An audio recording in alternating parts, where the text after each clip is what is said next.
আসসালামু আলাইকুম। আমার ছেলেটাকে আজকে 5 দিন হাসপাতালে নিয়ে আসছি।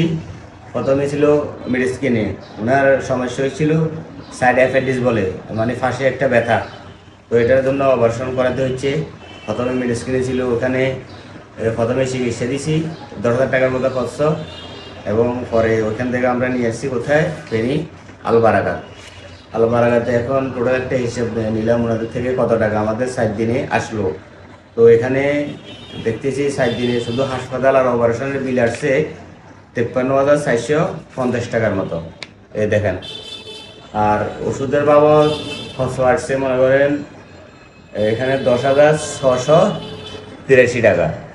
তো টোটাল মনে করেন আমার এখানে 50, এখানে 10, 60, মনে করেন ওইখানে গেছে 10, 70, মনে করেন আদার খরচ আরও 10,000 আছে। মনে করেন টোটাল 5 দিনে আমার ছেলের পিছনে খরচ হয়েছে 80,000 টাকা।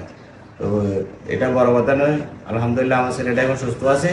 সবাই দোয়া করবেন ইনশাল্লাহ যেন তাড়াতাড়ি সুস্থ হয়ে যায়। তো আপনাদেরকে একটা অ্যামাউন্ট হিসাব দিলাম, মানে হাসপাতালের বিলটা কত আসছে, তো এই জন্য আপনাদেরকে এটা একটু আমি জানিয়ে দিলাম। তো সবাই ভালো থাকবেন, সুস্থ থাকবেন। আসসালামু আলাইকুম।